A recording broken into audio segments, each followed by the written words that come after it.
Hello student, this is Prabhu sir.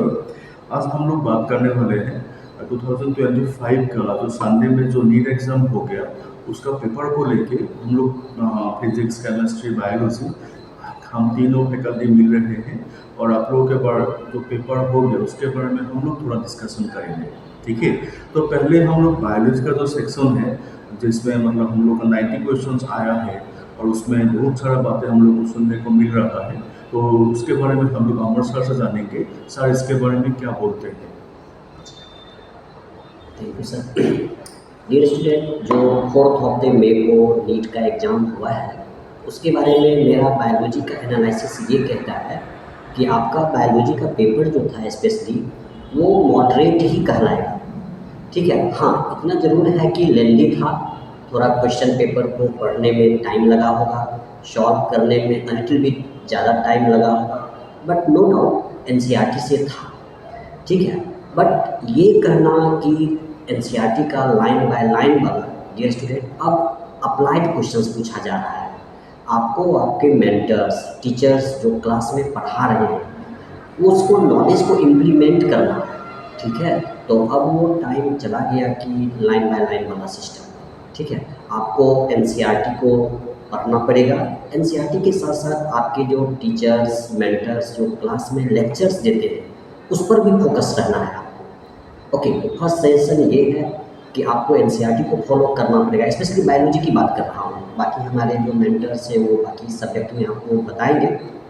उसके बाद मैं आपको सजेशन देने वाला हूँ, आप लोग एनसीईआरटी को पढ़ते हैं, एनसीईआरटी में सिर्फ और सिर्फ आप ब्लैक एंड वाइट पेज को पढ़ते हैं, वो जो कलरफुल पेज है उसको आप इग्नोर करते हैं। लेकिन पता है ना, इस बार जो क्वेश्चंस आए हैं, जो कलरफुल पेज है, जो इंट्रोडक्शन से वहाँ से आए हैं, एक क्वेश्चन पर बहुत ज़्यादा हल्ला हो रहा है रिडक्शनिस्ट बायोलॉजी के बारे में। ये क्वेश्चन कहीं है ही नहीं। लेकिन आप देखिए एनसीईआरटी का cell the unit of life chapter जो फर्स्ट इंट्रोडक्टरी स्टार्ट हुआ है उसी का लास्ट पॉइंट है एनसीईआरटी का कि रिडक्शनिस्ट बायोलॉजी क्या है। यहाँ पे लिविंग ऑर्गेनिज्म का स्टडी करते हैं based on the physics and chemistry, this is so called as a reductionist biology. ठीक है, तो इस प्रकार के क्वेश्चन पूछे जाते हैं, क्लास में भी मैं आपको कराता हूँ। Who is known as the triple crown of biology, who is known as the Darwin of 20th century, ये कहाँ है? एनसीईआरटी के ब्लैक एंड वाइट पेज में नहीं है, जो कलरफुल पेज है उसको फॉलो करिए, वहाँ से क्वेश्चन आता है। उसके बाद कॉन्सेप्ट को क्लियर करिए, किसी भी सब्जेक्ट में कॉन्सेप्ट बहुत मायने रखता है। To get concept clear rather than solve much and more MCQ. सिर्फ एमसीक्यू टीचर से पूछने से या खुद सॉल्व करने से नहीं होगा, इसके लिए आपको थोड़ा सा कॉन्सेप्ट भी क्लियर करना पड़ेगा। ठीक है, फिर आगे भी मैं आपको सजेशन दूंगा, सर कुछ और बोलेंगे। नेक्स्ट में अभी मेरा जो बायोलॉजी फिजिक्स वाला सेक्शन है, और फिजिक्स वाला सेक्शन से मैं आपको ये बोलूँगा कि जो एनसीईआरटी का जो नया जो टेक्स्ट बुक आया है उसमें जो हम लोग क्लास 12 के बोर्ड के लिए पढ़ते हैं वो तो आया ही है, लेकिन उसमें आप देखिए क्लास 12 का बोर्ड में जो ओम्स लॉ था, ओम्स लॉ का जो न्यूमेरिकल सेक्शन था रेजिस्टेंस का, वो सब तो बता दिया था। लेकिन हम लोगों ने क्लास में भी कराया, आप लोगों को जो नोट्स दिया था उसमें भी कराया है। लेकिन आप देखिए पूरा जो ओम्स लॉ का जो रेजिस्टेंस वाला क्वेश्चन था वो सब क्वेश्चन आया है। उसके बाद मैंने देखा आपका जो सेमीकंडक्टर डिवाइसेस वाला पोर्शन है उसमें जो फुल वेव रेक्टिफिकेशन था, हम तो बोर्ड के लिए सिर्फ उसका थ्योरी पढ़ लेते हैं, लेकिन उससे भी क्वेश्चंस आया है, डायरेक्टली न्यूमेरिकल क्वेश्चंस आया है। तो इससे ये पता चल रहा है कि जो हम लोग सिर्फ एनसीईआरटी जो पढ़ के जाते हैं उसमें से जो पुराना एनसीईआरटी था उसमें जो डिलीटेड जो पोर्शन था उस पोर्शन से भी क्वेश्चंस आया है और तगड़ा क्वेश्चंस आया है। और पूरा पेपर मैंने देखा, ऐसे डायरेक्टली आप क्वेश्चंस पढ़ के कुछ आंसर कर भी नहीं सकते हो, पूरा प्रॉब्लमेटिक क्वेश्चंस है, आपको हर questions through pen and paper ही आपको जाना पड़ रहा है। तो इसका हम लोगों को ये सिम्टम दिखाई दे रहा है, जो एप्लीकेशन बेस्ड क्वेश्चंस है उस पर ध्यान ज़्यादा दे रहा है। आप देखिए हर क्वेश्चंस न्यूमेरिकल बेस्ड है, तो आपको ऐसे ही आप क्लास अटेंड करने से या ऐसे ही वीडियो देखते रहने से अभी आपको नहीं होगा। आपको पूरा क्लास लेके पूरा एनसीईआरटी का पढ़ के, पुराना को सिलेबस है एनसीईआरटी का वो भी आपको पढ़ना पड़ेगा। पीवाई को नीट का हो, जेईई का हो, उसका भी आपको क्वेश्चन सोल्व करना होगा।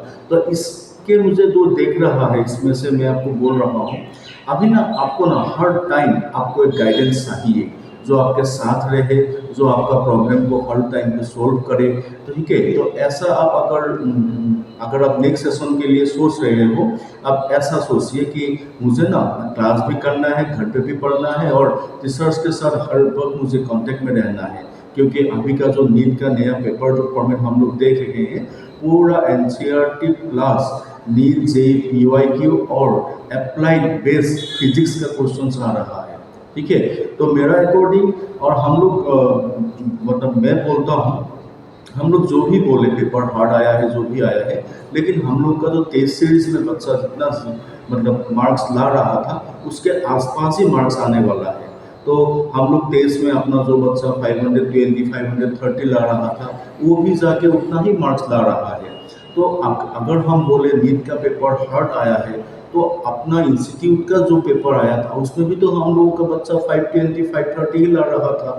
तो मतलब जिसको नहीं आ रहा है वो मतलब मार्क्स मतलब कलेक्ट नहीं कर पा रहा है, और जो अच्छे से पढ़ रहा है वो मार्क्स कलेक्ट कर पा रहा है। तो अभी फाइनली जाके यही बोलूँगा, जो बच्चा अच्छे से पढ़ेगा, फिजिक्स पढ़ेगा, डिलीटेड पोर्शन भी पढ़ेगा और उसको ही मार्क्स मतलब मिलेगा नीट में। ठीक है, तो अभी हम लोग नेक्स्ट केमिस्ट्री सर भी बोलेंगे। सर मतलब अपना केमिस्ट्री सेक्शन सर एनालिसिस करके सर का क्या ओपिनियन है वो सर भी बोलेंगे। हेलो बच्चों, तो केमिस्ट्री में इस बार का जो पोर्शन था मैक्सिमम क्वेश्चन ऑर्गेनिक केमिस्ट्री से आया था।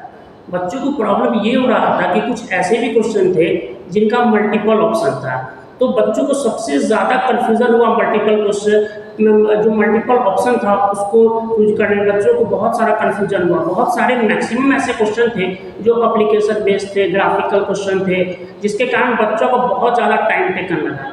इससे बचने के लिए आपको सबसे पहले क्या करना होगा कि जो भी आप यूट्यूब पर वीडियो देखते हैं वो सब देखना बंद कर दीजिए, क्योंकि जो भी सक्सेस होता है वो मेहनत से मिलता है। और यूट्यूब पर आपका क्या होगा, शॉर्ट शॉर्ट वीडियो जो भी है वो दिखाया जाता है, बच्चा का टाइम खराब होता है उससे। सबसे अच्छा है ऑफलाइन सेंटर, जो भी आपके जो भी जिनसे आप पढ़ते हैं, जो आपके मेंटर हैं, जो आपके टीचर हैं, उन पर फोकस करिए, मेहनत कीजिए।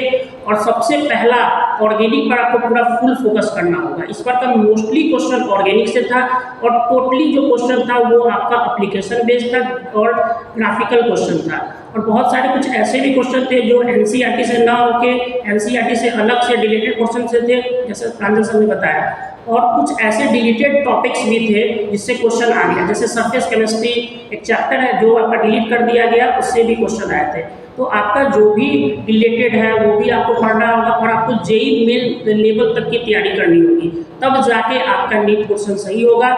और आपको सबसे पहले मैं बता दूं कि अगर आप केमिस्ट्री की तैयारी करना चाहते हैं तो सबसे मेन आपको ऑर्गेनिक केमिस्ट्री पर पूरा फुल फोकस करना होगा। उसके बाद फिजिकल केमिस्ट्री पर फोकस करिए, जो भी न्यूमेरिकल सेक्टर है, इक्विलिब्रियम चैप्टर है, थर्मोडायनेमिक्स है, उसके बाद केमिकल काइनेटिक्स है, इसका न्यूमेरिकल प्लस ग्राफ को एकदम अच्छे ढंग से पढ़ना होगा।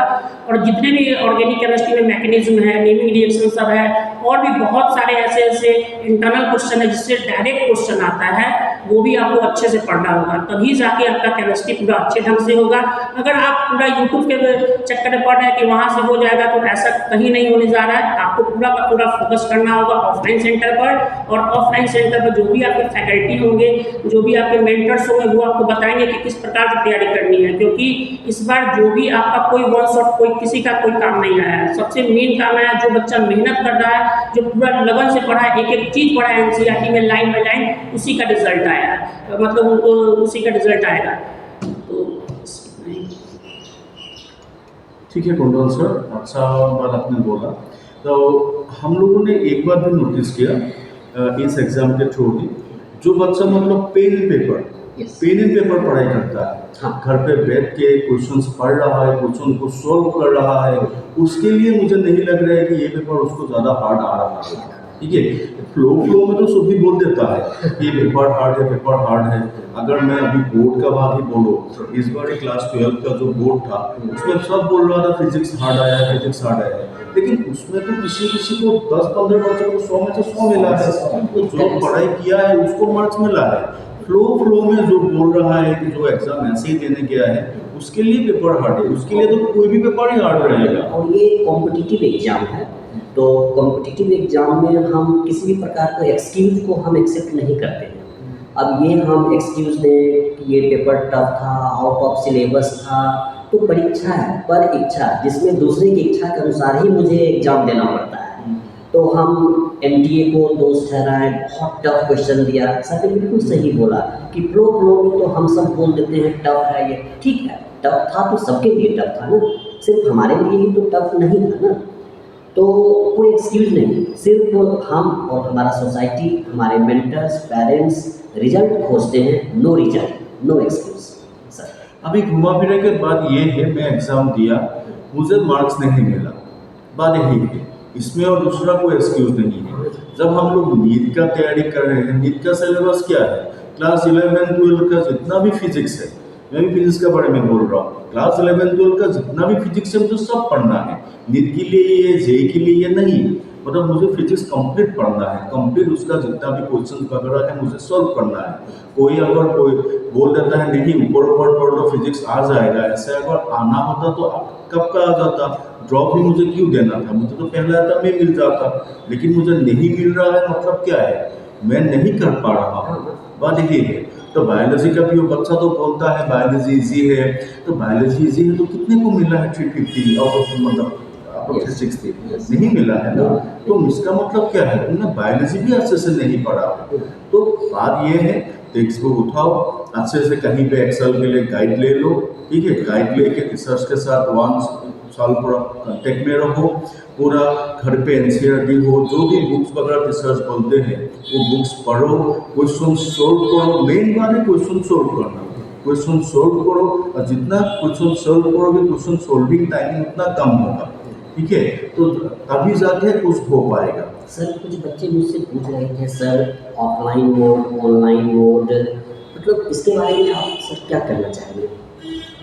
तो मैं तो यही बोलूँगा कि जो काम सामने से हो रहा है उसमें तो सामने में मेरा रिसर्च खड़ा है, वो मुझे बोल रहा है, ठीक है, तो अगर बोला जाए अभी हम लोग नौगांव में हैं, अभी नौगांव का बच्चों का पढ़ने का तरीका कैसा है हमें पता है, ठीक है, मेन बात ये है, हम लोग इधर में ही अभी 17 साल से पढ़ा रहे हैं, तो इधर का बच्चों का लोकेलिटी में वो लोग पढ़ते कैसे हैं, लोकेलिटी कैसा है, सराउंडिंग कैसा है, उसी हिसाब से हम लोग उन लोगों को पढ़ाते हैं, उन लोगों को गाइड करते हैं, ये है, ठीक है। तो बात ये है कि बच्चा का कंफर्ट जोन कहाँ पे है उसके ऊपर डिपेंड करता है, लेकिन एक बच्चों के लिए अगर 50 बच्चों के लिए अगर एक टीचर है, वो 50 बच्चों को ही अपना बच्चा समझ के उसको पूरा नॉलेज दे रहा है, तो उसके पास टाइम है, अपना नॉलेज तो है ही, सो वो 50 को ही शेयर कर रहे हैं, तो 12 स्टूडेंट उनके पास टाइम ज़्यादा है एज कम्पेयर टू अगर हम लोग देखें। तो मेरे अकॉर्डिंग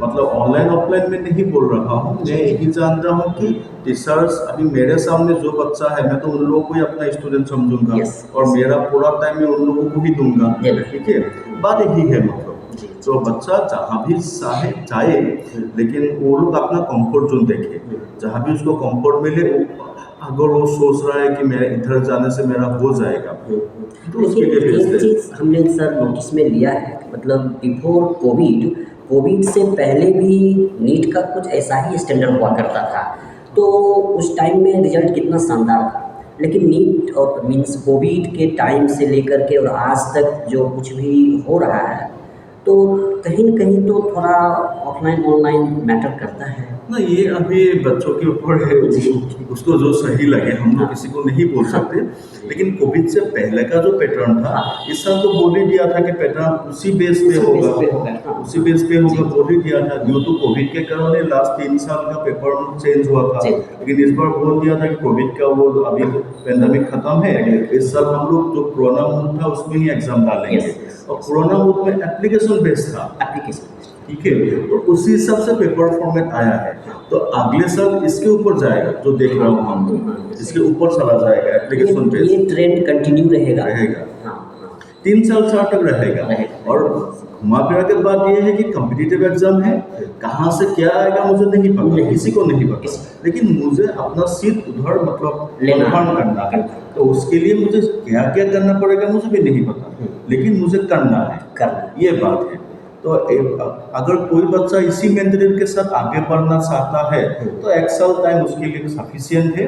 वो 1 साल में, अगले साल मई तक वो 1 साल में पूरी तैयारी करके वो मतलब अगले साल के लिए उसका सीट वो कंफर्म कर सकता है। ठीक है, आप क्या बोलते हो इसके बारे में? जी जी बिल्कुल। तो मैं इतना ही कहूँगा कि अंडर एक्सपर्ट गाइडलाइन, एक जो एक्सपर्ट गाइडलाइन है उसमें रह करके आप इजीली जो है अपने गोल को अचीव कर सकते हैं। ठीक है, और हम लोग भी अपने स्टूडेंट लाइफ में देखा है कि अपने मेंटर्स के पास रह के किसी भी प्रकार का कोई डाउट होता था, जाते थे, पूछते थे, डिस्कस करते थे। और क्या होता है जब आप टीचर्स के पास फिजिकली जाएंगे उनके सामने में, तो वो आपको जो है मतलब मोरली भी सपोर्ट करेंगे। और दूसरा बात ये है कि जी। मतलब ये जो टीचर्स के पास गया, जी जी उसने जो अपना जो डाउट बोला, हाँ। टीचर ने उसको बोला और उसका डाउट सोल्व कर दिया, हाँ। वो डाउट उसको हमेशा याद रहता है। याद रहता है, याद रहता है। ऑफलाइन क्लासेस हो या टीचर्स के सामने पढ़ने पे हाँ। चीजें ना मेमोराइज ऑलरेडी हो जाता है। Yes, yes. इसको जाके मेमोराइज करना नहीं होता। नहीं होता है, नहीं अरे होता है। वैसे एक सिंपल बात है, अभी तो मतलब नेटफ्लिक्स उस सब का जमाना है, लेकिन जो भी फिल्म देखने सिनेमा हॉल जाता है वो फिल्म देख के जब आता है ना, उसको 5 साल तो वो फिल्म याद रखता है, याद रखता है, उसको अलग से मेमोराइज नहीं करने की करना। जरूरत नहीं पड़ती। ठीक है, लेकिन ऑफलाइन जो चीज़ें मतलब ऐसा है, मतलब ये मेमोराइजिंग बच्चों को लगता है कि मुझे आधा घंटा जाने में, आधा घंटा आने में जा रहा है, लेकिन उसका जो मेमोराइजिंग का जो इफेक्ट है उसको बहुत टाइम ऑलरेडी सेव करवा देता है। ओवरऑल कि ऑनलाइन को ही एक्सेप्ट करना स्टूडेंट के लिए बेहतर है। मतलब जितने भी सर OTT प्लेटफॉर्म हैं, सर जितने भी OTT प्लेटफॉर्म है या यूट्यूब है, उसमें क्या होता है केवल ड्रामा दिखाया जाता है। मेन आपका जो हार्ड वर्किंग होगा वो ऑफलाइन सेंटर पर ही आएगा, और असली फील जो होता है पढ़ाई का वो ऑफलाइन सेंटर ही करेगा।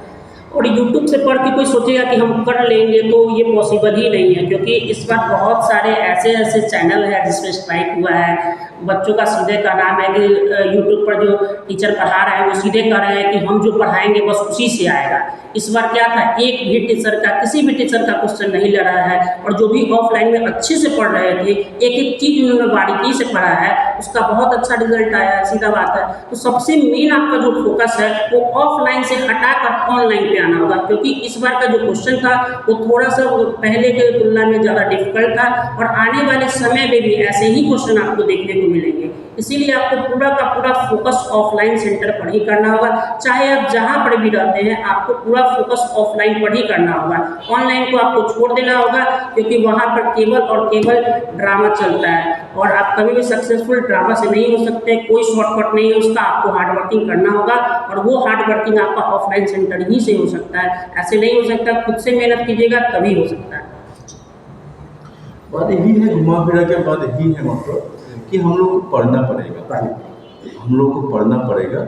और जो मतलब मैं एक बात और बोल रहा हूँ, जिस बच्चों का मतलब 11th-12th बहुत बढ़िया से गया है, उसने फर्स्ट अटेम्प्ट या सेकेंड अटेम्प्ट दिया है, उसका बात अलग है, लेकिन जिसका 11th-12th अच्छे से उसको बैकलॉग ही बैकलॉग है, ठीक है, तब वो अगर टीचर्स के सामने रह के वो नहीं पढ़ा, उसके लिए तो प्रॉब्लम है।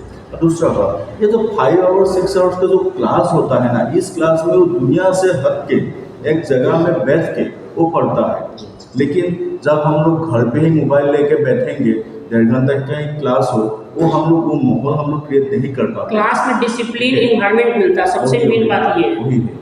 तो इसीलिए मैं बच्चों को बोलूँगा, नीट का पेपर जैसा भी गया है, अगर तुमको लगता है कि अगले साल हम लोग तैयारी करेंगे, ठीक है, तो अच्छे से सोचो, और सोच के आराम से उसके बारे में सोच के तुम लोग डिसीजन लो। और तुम लोग अगर मतलब 10वीं का सोचते हो तो हम लोग हैं, जो भी करना है हम लोग करेंगे। और आप लोगों का जो गोल है, जैसे डॉक्टर या इंजीनियर बनने का जो सपना है, हम लोग उसको पूरा करने के लिए जितना भी हो सके मेहनत हम लोग करेंगे। हर साल कर रहे हैं, इस साल भी करेंगे और अगले साल भी करेंगे। ठीक है, हर साल करते रहेंगे।